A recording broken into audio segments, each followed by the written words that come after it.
Bonjour à tous et bienvenue pour notre instant de lecture, les funestes petites histoires, tirées du livre de Monsieur Allan Kardec et de son équipe, Le ciel et l'enfer. Donc nous parlerons dans ces funestes petites histoires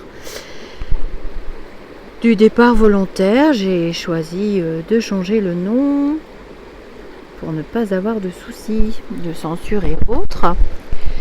Et donc Monsieur Kardec a écrit beaucoup de livres. Il est le père du spiritisme en France à la fin des années 1800. Allan Kardec est le nom qu'il a choisi d'utiliser, qui était son nom et son prénom dans une de ses vies précédentes quand il était druide. Il a donc communiqué avec les esprits, toutes sortes d'esprits, au travers de personnes douées de facultés médianimiques. Il a d'ailleurs classifié cette faculté de différentes manières et c'est lui qui a posé le mot médium, qui veut dire entre deux. Je me trouve au bord du gave d'Ossau, dans la vallée d'Ossau, dans les Pyrénées, qui est une merveilleuse et très belle région. Il fait très très chaud. Alors aujourd'hui, donc j'épiloguerai. Comme vous l'avez compris, je suis connectée avec mes enseignants spirituels la plupart du temps pour les épilogues. Donc faites pas attention s'il y a des petits blancs. Cependant, vous profiterez du décor et du bruit de l'eau.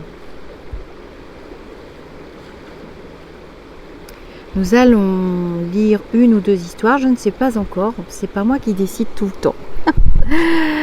Aujourd'hui, nous allons parler d'Antoine Bell, comptable dans une maison de banque au Canada, parti d'un départ volontaire le 28 février 1865.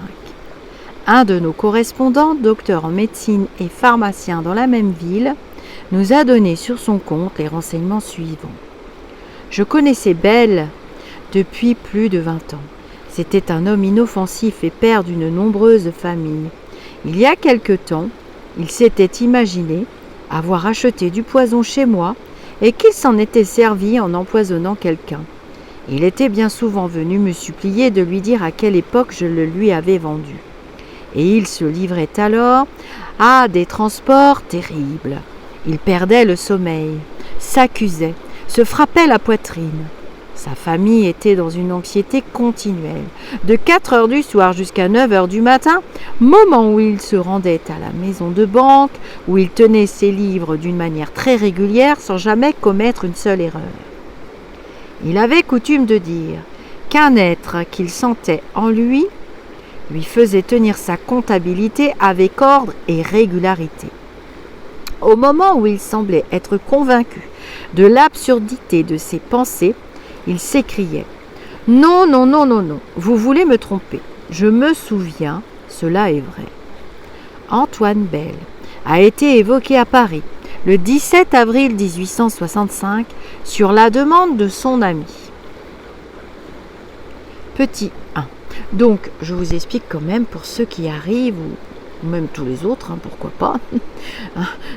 On se rafraîchit un petit peu la mémoire de temps en temps, un petit peu de dépoussiérage sur le cerveau, ça fait pas de mal. Donc, à l'époque, on venait trouver Monsieur Kardec ou ses collaborateurs au cercle spirit. À Paris, le langage n'est pas tout à fait le même qu'aujourd'hui, vous le constaterez au fur et à mesure des lectures.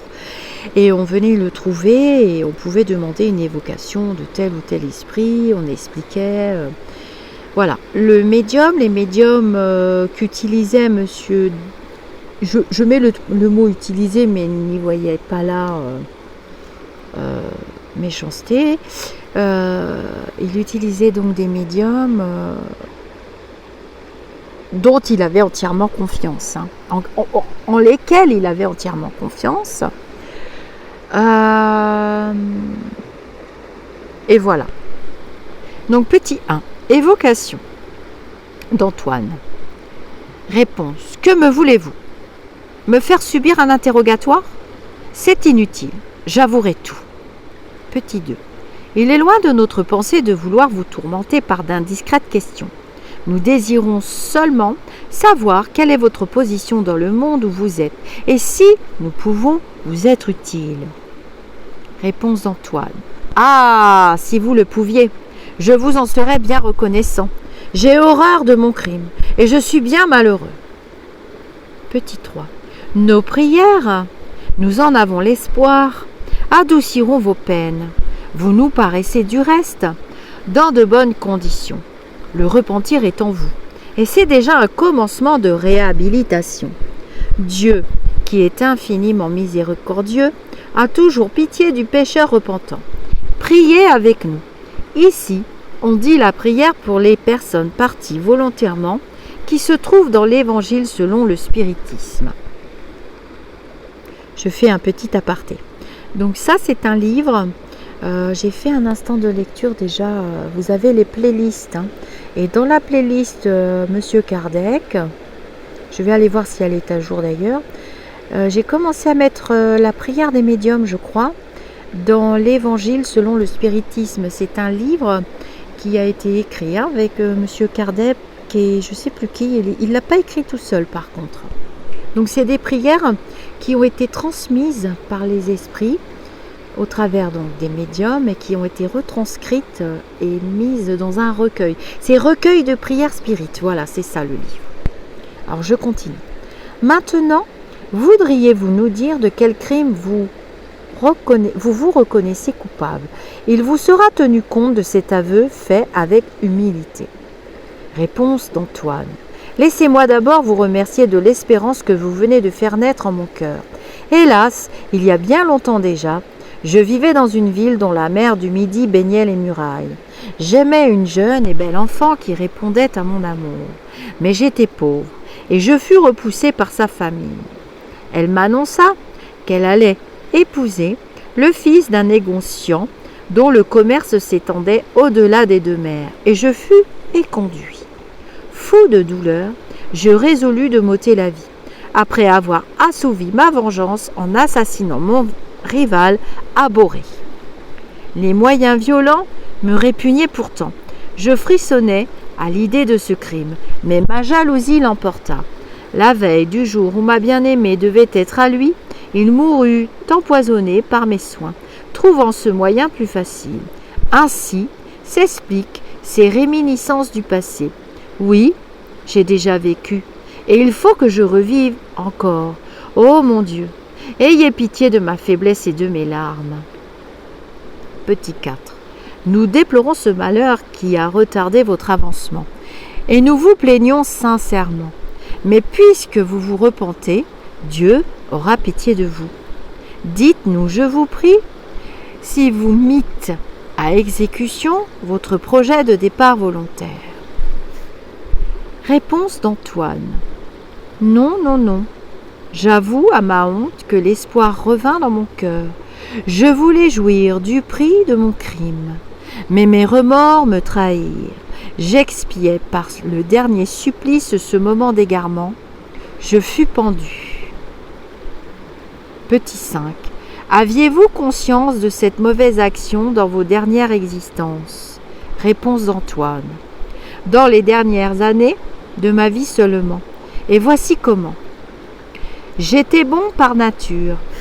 Après avoir été soumis, comme tous les esprits homicides, au tourment de la vue continuelle de ma victime qui me poursuivait comme un remords vivant, j'en fus délivré, de bien longues années après, par mes prières et mon repentir. Je commençais une autre fois la vie, la dernière. Je recommençais une autre fois la vie, la dernière, et la traversais paisible et craintif. J'avais en moi une vague intuition de ma faiblesse native et de ma faute antérieure dont j'avais conservé le souvenir latent. Mais un esprit obsesseur et vindicatif, qui n'est autre que le père de ma victime, n'eut pas grand-peine à s'emparer de moi et à faire revivre dans mon cœur, comme un miroir magique, les souvenirs du passé. Tour à tour, influencé par lui, et par le guide qui me protégeait, j'étais l'empoisonneur ou le père de famille qui gagnait le pain de ses enfants par son travail. Fasciné par ce démon obsesseur, il m'a poussé au départ volontaire. Je suis bien coupable, il est vrai, mais moins cependant que si je l'eusse résolu moi-même. Les personnes parties volontairement de ma catégorie et qui sont trop faibles pour résister aux esprits obsesseurs sont moins coupables et moins punis que ceux qui sautent la vie par le fait de la seule action de leur libre arbitre. Priez avec moi pour l'esprit qui m'a influencé si fatalement, afin qu'il abdicte ses sentiments de vengeance. Et priez aussi pour moi, afin que j'acquière la force et l'énergie nécessaires pour ne pas faiblir à l'épreuve du départ volontaire par libre volonté à laquelle je serai soumis, me dit-on, dans ma prochaine incarnation. Petit 6. Au guide du médium. Donc, je fais une petite aparté. Donc là, si je comprends bien, c'est l'esprit guide du médium. Donc, moi, j'appelle ça mes enseignants spirituels qui communiquent pour transmettre les informations. Quelquefois, ce n'est pas le défunt lui-même, c'est l'esprit guide, l'enseignant spirituel. Moi, c'est très fréquent pour moi. C'est souvent... c'est une forme de protection aussi pour le médium. Donc, au guide du médium, un esprit obsesseur peut-il réellement pousser au départ volontaire ? Réponse d'Antoine. Assurément, car l'obsession qui, elle-même, est un genre d'épreuve, peut revêtir toutes les formes, mais ce n'est pas une excuse. L'homme a toujours son libre arbitre, et par conséquent, il est libre de céder ou de résister aux suggestions auxquelles il est en but. Lorsqu'il succombe, c'est toujours par le fait de sa volonté. L'esprit a raison. Du reste, quand il dit que celui qui fait le mal à l'instigation d'un autre est moins répréhensible et moins puni que lorsqu'il le commet de son propre mouvement. Mais il n'est pas innocenté, parce que dès l'instant qu'il se laisse détourner du droit chemin, c'est que le bien n'est pas assez fortement enraciné en lui. Comment se fait-il que, malgré la prière et le repentir qui avaient délivré cet esprit du tourment qu'il éprouvait par la vue de sa victime, il ait encore été poursuivi par la vengeance de l'esprit obsesseur dans sa dernière incarnation ? Réponse. Le repentir, réponse d'Antoine. Le repentir, vous le savez, n'est que le préliminaire de la réhabilitation. Mais il ne suffit pas pour affranchir le coupable de toute peine. Dieu ne se contente pas de promesses. Il faut prouver par ses actes la solidité du retour au bien. C'est pour cela que l'esprit est soumis à de nouvelles épreuves qui le fortifient, en même temps qu'elles lui font acquérir un mérite de plus lorsqu'il en sort victorieux. Il est en but aux poursuites des mauvais esprits, jusqu'à ce que ceux-ci le sentent assez fort pour leur résister. Alors ils le laissent en repos, parce qu'ils savent que leur tentative serait inutile. Ces deux derniers exemples nous montrent la même épreuve, se renouvelant à chaque incarnation, aussi longtemps qu'on y succombe. Antoine Bell nous montre en outre le fait non moins instructif d'un homme poursuivi par le souvenir d'un crime commis dans une existence antérieure, comme un remords et un avertissement.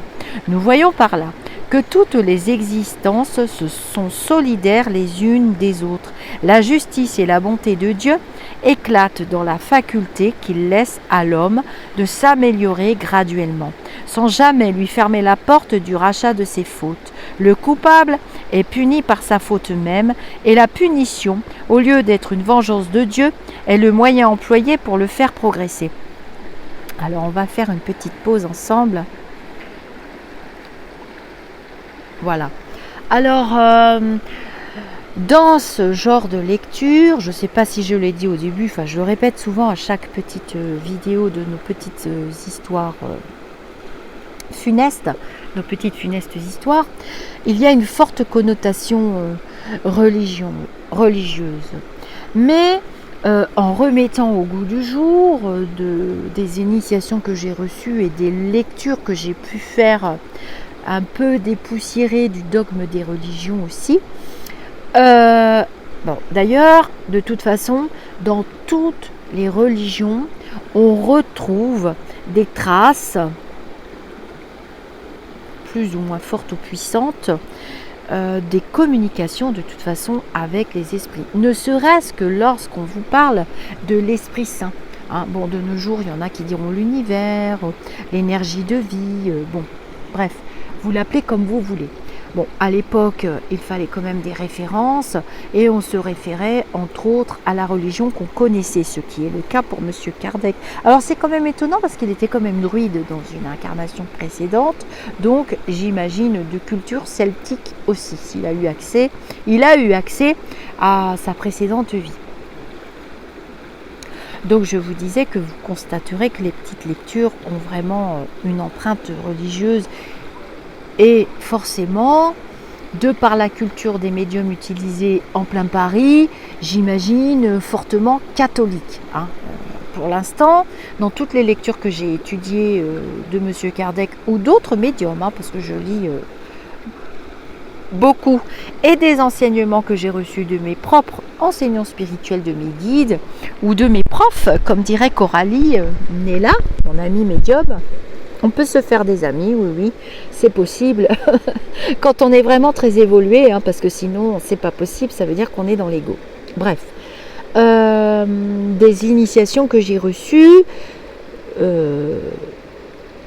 moi, on ne me parle pas de punition, de rédemption, mais voilà, mais j'ai très bien compris que on était en évolution. On était en expérimentation de nous-mêmes, avec nous-mêmes. On s'est lancé des défis, on revient, on essuie les plâtres de la matérialité, de ce corps qui est lourd, de cette planète aux vibrations très lourdes. Alors, il y a d'autres mondes d'incarnation. Il n'y a pas que la planète Terre. Il faut voir très très grand. Quand vous commencez sur le chemin spirituel ou quand vous êtes installé sur le chemin spirituel ou quand vous voulez aller plus loin sur le chemin spirituel, il faut voir grand. C'est votre mental qui pose des limites, de même que votre vue dans votre corps humain, eh bien vous ne verrez pas plus loin que la ligne d'horizon. Eh bien c'est pareil avec votre mental. Mais quand vous faites tomber la barrière du mental, j'allais dire la barrière du mental. Bon, c'est pas tout. Les guides, stop. Ils communiquent tellement vite qu'ils sont en train de m'embrouiller la cervelle. Alors ils sont 50 à parler en même temps. Non, je ne suis pas schizophrène, ne rigolez pas, on va encore bien rire, je le sens sur la vidéo. Donc voilà, ils vont trop vite, stop. On reprend. Donc quand on est dégagé de la barrière du mental, tout le monde rigole de l'autre côté. Alors ce qu'il faut savoir, c'est que la plupart du temps, ils sont bienveillants, heureux de communiquer, on passe des super bons moments, ils sont dégagés de la matérialité. D'une manière générale, les esprits qui acceptent de devenir enseignants spirituels, ils ont passé beaucoup d'étapes, beaucoup d'épreuves, donc ils connaissent les écueils, ils connaissent les bosses, les coins, les pierres, les cailloux, les pics, les épines dans le pied, la maladie. Ils ont déjà une vibration très très élevée et du coup, ils sont dans la joie, dans l'amour, dans le partage et ils sont souvent très très drôles. Moi j'ai plusieurs enseignants qui sont vraiment... Alors j'ai mon philosophe, vous commencez à le connaître maintenant. J'ai aussi des esprits lumineux qui se sont rajoutés à la liste. De même que vous voyez le principe de la chaîne YouTube, d'une chaîne YouTube. On s'abonne, on aime bien, il y a une bonne ambiance, on a cultivé un égrégore, on ne se laisse pas bouffer par tous les égrégores qui viennent se pointer. Du coup, l'égrégore positif est tellement puissant qu'il n'y a pas de place pour le reste. C'est l'autre qui se sent très mal. Dans les histoires des échanges avec nos enseignants spirituels, on parle de vibration. Vous commencez à connaître ce mot, on dépoussière la spiritualité, mais on ne se laisse pas bouffer non plus par le New Age. Et donc ce mental qui vous met des barrières, vous me demandez souvent, mais comment ça se fait, moi j'arrive pas à communiquer, mais t'inquiète pas, Ils sont là, demande-leur, appelle-les, ouvre-toi. La nuit, tu voyageras, la barrière du mental tombe, elle n'est plus là. Et du coup, tu recevras tes enseignements, t'inquiète pas, hein, tu vas avoir tes épreuves, tu vas avoir tes récompenses aussi. Du coup, il y a une vie, un chemin de vie, il y a du répit. Vous voyez, comme là, aujourd'hui, je suis au bord du ruisseau, j'ai eu cette chance inouïe, j'ai eu ma récompense, voilà, de fil en aiguille, des synchronicités, tout s'est mis en place, je n'y croyais pas, et paf, paf, paf, ça se débloque. Il y a aussi cette fichue, fameuse loi d'attraction, utilisez-la, travaillez sur vous, évoluez, explorez, inventez, créez votre univers. Et donc, voyez grand. Ce qui vous limite, c'est votre mental. Et les enseignants me le répètent constamment. Mais moi-même, je plonge régulièrement. J'ai des angoisses, j'ai peur. On a vécu tellement d'expériences. Et Antoine Bell, justement, est un très bel exemple dans le départ volontaire de cette obsession qu'il avait avec un esprit. Le papa donc du jeune homme qu'Antoine a tué, a assassiné finalement puisqu'il l'a empoisonné dans une vie précédente. Donc ça m'amène à vous parler justement de ce fameux mot karma. Quelquefois dans vos expériences de vie actuelles, je tombe, je trébuche avec vous et ça se répète, et ça se répète, et ça se répète, et ça se répète, et ça ne s'arrête jamais. Mais parce qu'on se trimballe des fois des trucs, des choses à régler, des ajustements, comme une station de radio, de nos vies antérieures. Hein. Tout à fait. Hein. Et on peut le comprendre, l'évaluer, le peser, le sous-peser, travailler avec nos enseignants spirituels, prier pour s'élever et le régler. On peut le régler. Tout à fait. Et on fait son repentir. Alors ça peut être devenir quelqu'un de très bon, aider les autres à passer cette étape quand on l'a comprise.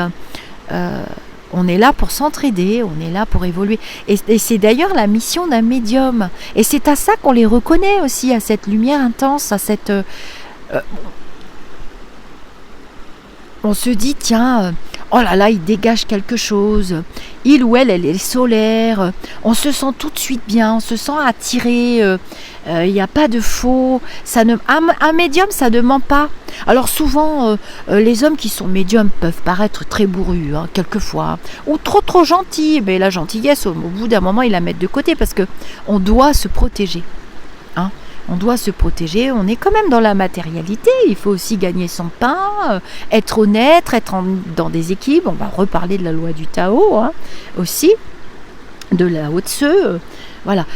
L'univers, la source, Dieu, qui vous voulez, nous enverra toujours des êtres lumineux qui s'incarneront. Alors, ils auront une vie, si on prend par exemple comme exemple le pape, le Dalai Lama ou d'autres entités spirituelles très élevées dans les religions, évidemment on se réfère aux religions encore une fois, ce sont des entités spirituelles, c'est tapis rouge. Je ne dis pas qu'ils ne travaillent pas, ils continuent de travailler sur eux, mais ils vont écrire des livres, ils vont voyager, ils vont prêcher la bonne parole, ils vont... avoir un taux vibratoire d'ailleurs souvent incalculable pour un être humain, ils ont quand même encore des ajustements à faire, mais pas autant que nous.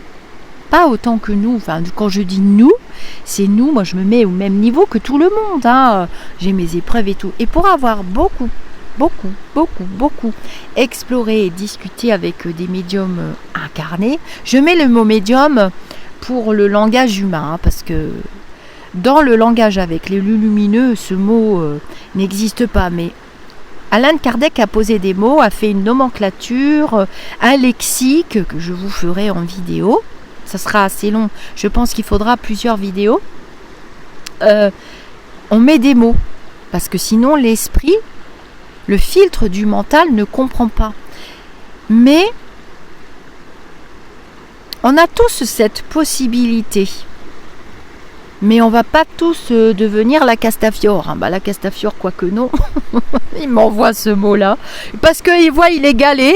Là, alors, il y a les menhirs, Obélix et Astérix. Et il manquait la Castafiore et Vercingétorix et je sais plus qui encore. Panoramix. Et bah oui, avec le druide, allez, complétons la liste. Mais je sais pas ce qu'ils ont aujourd'hui. L'orage va tomber parce qu'ils sont d'humeur joyeuse. Alors, voilà, dans les enseignements spirituels que j'ai reçus, oui, on peut trimballer des mémoires karmiques d'une vie dans une autre. Et du coup, on n'est pas très bien dans sa vie. Alors, on peut rater tout à fait sa sphère professionnelle ou sa sphère sentimentale et être pas condamné, hein, mais on s'est dit, voilà, on a fait les ajustements là-haut, on est revenu, on a dit, ben, moi je vais galérer dans le sentimental, je voudrais des enfants, j'en aurais pas, je voudrais un chéri gentil, me marier, tout ça, je répéterai mes histoires ratées, je plairai à personne, enfin, vous voyez ce type d'expérience qu'on retrouve souvent en consultation de voyance d'ailleurs, hein. Donc chaque médium à ses points forts. Alors, il n'aime pas que je mette le mot point faible, mais je n'ai pas d'autre mot humain. Les points hauts et les points bas, on peut dire. Et chaque médium a son caractère aussi. Donc, je disais souvent, les médiums hommes en vieillissant ils peuvent vous paraître un peu bourrus, mais c'est fatigant. C'est une activité qui est très fatigante. Parce qu'il faut répéter. Prouver, non. Il faut dépasser ce cap de prouver. De toute façon, vous pourrez faire et refaire. Si quelqu'un n'a pas envie de croire, s'il ne s'ouvre pas, vous allez vous fatiguer, vous allez tomber dans l'ego. Je dis ça aussi aux jeunes personnes en herbe, les médiums qui se lancent sur son chemin, les trentenaires, les quarantenaires. Voilà. Un médium, en vieillissant, il met de côté beaucoup de choses, hein. Il met de côté beaucoup de choses. On ne se prend pas le melon. On fait les choses très simplement. On ne fait pas de montage photo, ça ne sert à rien. On ne fait pas de montage vidéo, elle est ratée, c'est pas grave. On s'en fout complètement, quoi. C'est dépassé. On est juste là pour échanger. Et d'où l'idée de la chaîne, hein, parce que ils sont modernes, hein, vous savez, de l'autre côté, ils savent très bien quels outils ils utilisent. D'ailleurs, on peut être projeté. Ça m'est arrivé il n'y a pas longtemps, dans des dimensions du futur, où on voit le monde du futur. L'humanité est en train de prendre un chemin. On est dans un grand tournant.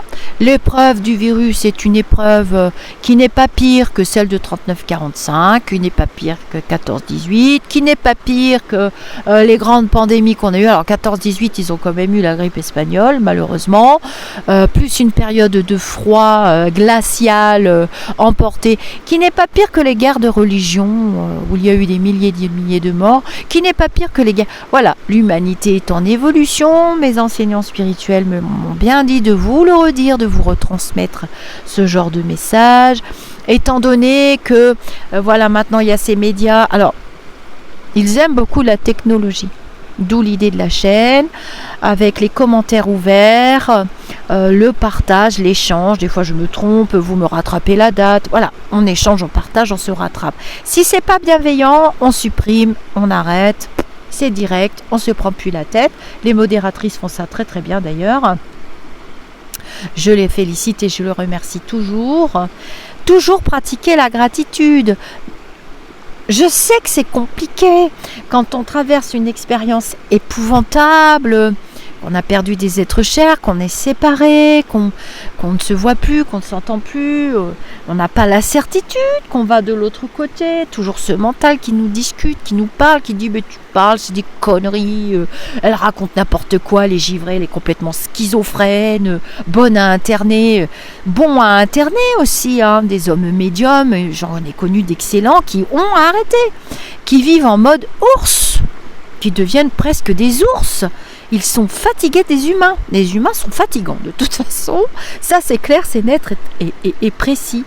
Et c'est vrai qu'on a besoin de pauses. Donc ils nous accordent ces pauses. Il ne faut pas être jaloux. Voilà, même un artiste, il chante, il crée. Puis au bout d'un moment, il a besoin de sa pause. On est tous pareils, plus ou moins longue. C'est pas une question d'argent. C'est une question d'évolution. aussi.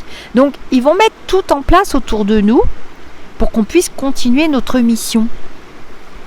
Une mission comme une autre. Il y en a, leur mission, c'est de soigner les gens. Il y en a d'autres, c'est de créer de la technologie pour qu'on puisse échanger. Il y en a d'autres, c'est des enseignants. Ils enseignent aux enfants, ils enseignent aux adultes. Il y en a d'autres, je ne sais pas. On a tous nos points forts et nos points bas. Et nous sommes tous amenés à échanger. Le Dalai Lama l'a très bien expliqué. Je vous fais des instants de lecture du livre du Dalai Lama qui m'est tombé dans les mains tout à fait par synchronicité. Et où il parle beaucoup de la compassion et il explique très bien qu'il faut des interactions les uns avec les autres. J'ai appris aussi de mes enseignants spirituels que... Par exemple, quelqu'un qui fait le vœu, un moine à l'époque, il faisait le vœu de chasteté, le vœu de silence, le vœu de si. Il va prier toute la journée dans son coin, dans ses 4 murs. Il aura traversé sa vie pour rien.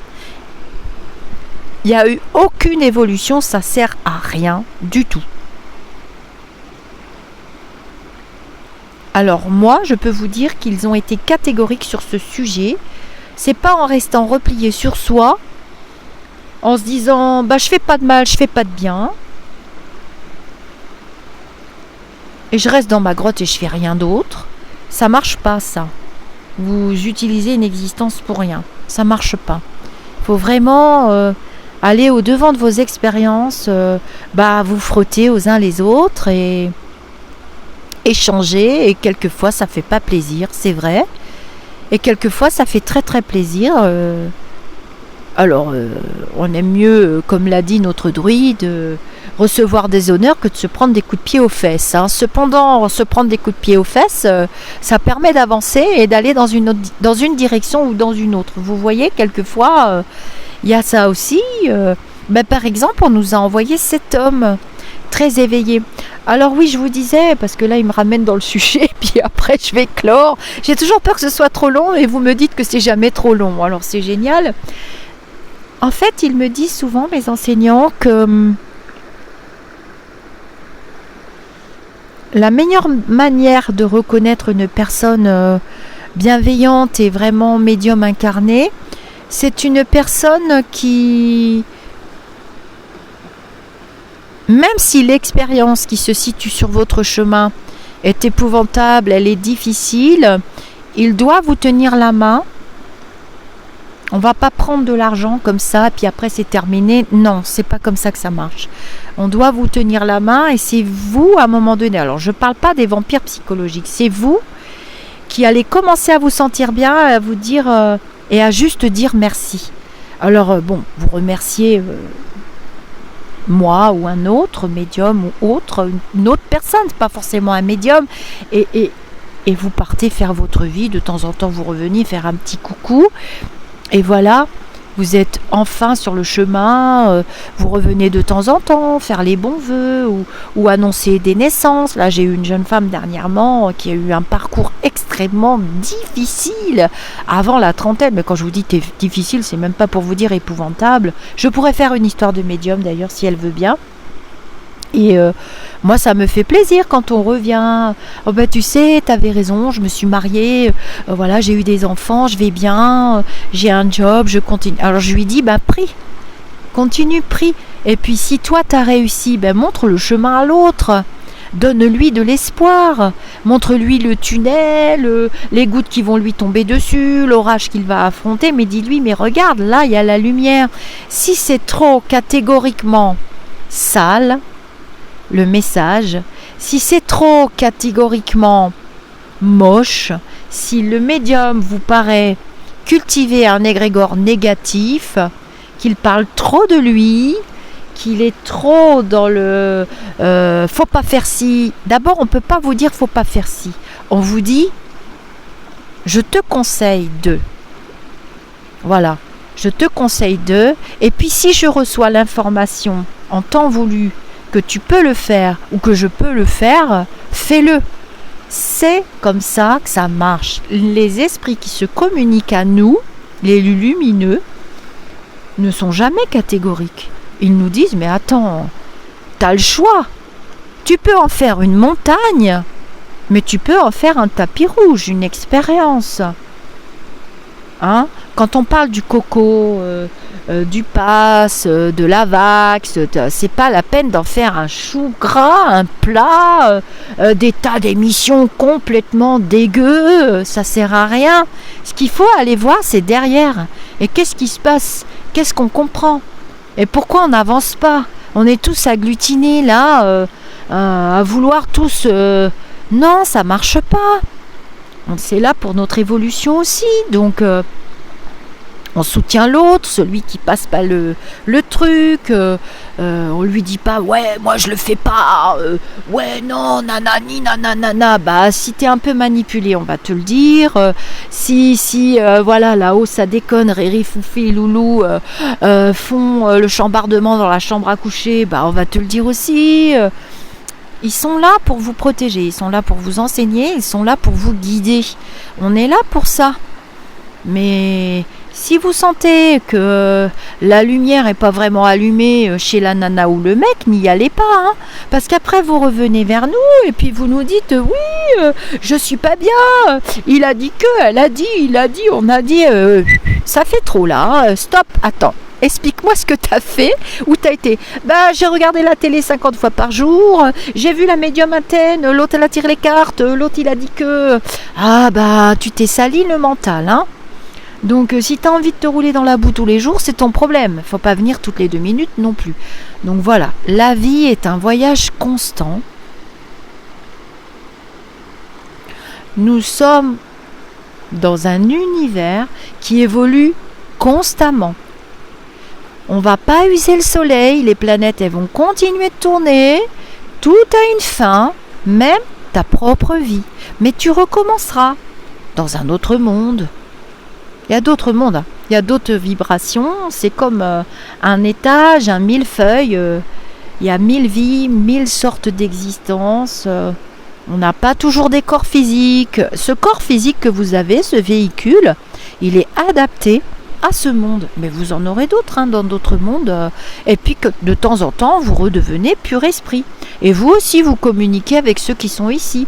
Il ne faut pas trop solliciter les esprits. Il faut les laisser venir. On prend un rendez-vous. Alors pas avec moi. Moi c'est littéral hein, ce que je vous explique. On prend un rendez-vous. C'est un moment qui se mérite. C'est un moment joyeux. C'est un moment qui se gagne. Et vous voyez que dans les petites lectures que je vous fais, les petits instants de funeste. Oh, j'ai oublié le titre de ma propre vidéo. Faut le faire. Bref, vous allez me le redire, enfin, je vais m'en rappeler tout à l'heure. Et bien, vous voyez que dans ces rendez-vous, des fois, c'est pas l'esprit lui-même hein, qui arrive à communiquer.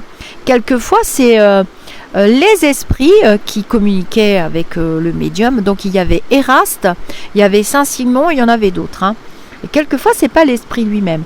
Mais c'est un moment douillet, choisi. Donc, il faut attendre que le médium ait une disponibilité, il faut le rémunérer aussi, et puis il faut espérer que votre défunt veuille bien, il faut espérer que la personne que vous solliciterez sera disponible à ce moment-là, quelquefois réincarnée aussi, ou quelquefois occupée à veiller une autre personne. J'ai eu le cas une fois hein, d'un monsieur qui n'a pas pu venir parce qu'il était en train d'assister un membre de la famille de la personne qui consultait avec moi, qui décédait. Alors ça c'est pas commun, qui décédait d'un accident de moto. Je me rappellerai toute ma vie. Donc vous voyez que le défunt était occupé à accueillir ce jeune homme. Et donc, mais j'étais pas bien du tout ce jour-là, d'ailleurs je m'en rappelle. Donc voilà, c'est un monde qui est très vaste. Et dont le mental nous protège aussi, hein, nous permet de prendre nos décisions, nous permet d'analyser, nous permet de comprendre. Sans le mental, ça ne serait pas possible. Allez, je vais vous laisser parce que la rivière est en train de monter. Je pense que les orages se sont déclenchés en montagne, ou bien ils ont lâché les vannes et j'ai pas envie d'être engloutie avec vous. Bon, je viendrai vous chatouiller les pieds la nuit et communiquer sur la chaîne. Pour les personnes qui arrivent Vous pouvez vous créer un compte YouTube avec une adresse mail valide. Vous recevrez une petite notification quand vous vous abonnez à une chaîne. Vous ne verrez pas le nombre d'abonnés parce que j'ai réussi avec les Lulumineux d'ailleurs à le supprimer parce que je ne fais pas la course à l'échalote. Ça m'intéresse pas. La chaîne est une chaîne d'échange et de partage. Youpi. Les commentaires sont libres. Alors youpi. Et puis il y a aussi le groupe de l'association Symbiose des Cœurs que j'ai créé avec Coralie, Nella qui est médium. Et puis il y a le groupe Au-delà du spirituel pour ceux qui veulent venir échanger en privé sur des sujets. Vous avez le droit de partager des sujets qui vous intriguent, de poser des questions, toutes les questions que vous vous posez. Il n'y a pas de sujet tabou dans la spiritualité. Elle ne vieillira jamais. Elle ne prendra pas une ride. Ne vous laissez pas influencer par tout ce tapage New Age. C'est bien aussi le New Age, ça dépoussière, mais en fait, il ne faut pas aller dans les extrêmes. Toujours respecter la loi du milieu. La prière, eh bien, la prière c'est la même depuis la nuit des temps. Une prière se fait avec le cœur, tout simplement, et avec les bonnes actions et la gratitude. Pratiquez la gratitude. Moi, quand je vais vous quitter, je vais remercier l'univers, le ciel, les petits lumineux, qu'il ne me soit pas tombé une pluie de rue sur la tête, que le gave d'osso soit resté à peu près tranquille, et que je sois en bonne santé, et que je sois arrivée dans cet endroit très joli pour être en contact avec vous, et avec les Lulus, mais je ne sais pas ce qu'ils ont à rigoler, c'est incroyable. Voilà, j'espère que ces petites histoires... Alors, je continuerai. Alors, je pense que ce ne sera pas des histoires funestes. Ce sera... Alors, ça sera la 5e vidéo, normalement. Je vais vous le dire tout de suite avant de vous quitter. Comme un petit peu l'eau à la bouche. Je les lis en même temps que vous. À la demande des Lulus. Je sais jamais sur quelle histoire je vais tomber. J'ai juste à allumer la liseuse. On a convenu d'un nouveau truc. J'allume la liseuse et pof. Alors, oui, ils peuvent intervenir sur vos téléphones mobiles, sur des photographies. J'ai eu une dame dernièrement, oui, où on a très bien vu. Ils peuvent intervenir sur la matière. Oui. Donc, la suite, ce sera... Donc, c'était funeste petites histoires. Je pense que ce sera sur les criminels repentants. Ça sera sympa aussi, je pense. Voilà. Je vais vous dire namasté. Et je lirai vos commentaires. Quelquefois, je ne peux pas répondre. Je vous mets un petit cœur. Comme ça, vous savez que j'ai lu. Et puis, quelquefois, je réponds. Et puis, c'est très intéressant. Souvent, vous m'écrivez, vous me donnez des titres de lecture. Vous me donnez votre avis, ça m'oriente aussi. Ça permet de pratiquer la gratitude envers les lumineux. La vie continue. Haut les cœurs, soyons optimistes. Gardons la terre propre pour nos enfants, nos petits-enfants, les générations qui voudront s'incarner par la suite aussi, c'est important. Recevez toujours des messages de bienveillance et vous recevrez toujours des messages de bienveillance. Il n'y a pas de changement. On vous prépare à la suite et puis c'est tout. Hasta la vista, comme disait Clint Eastwood. Dans je ne sais plus quel film. Allez, je vous fais faire un tour d'horizon. Et je vous dis namasté. Je vais juste m'approcher, comme ça vous aurez le bruit de l'eau.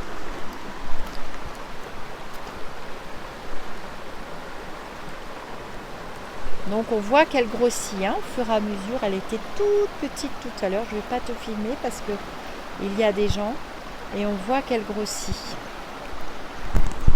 On voit vraiment que ça grossit, ça grossit. Bye bye. À très vite.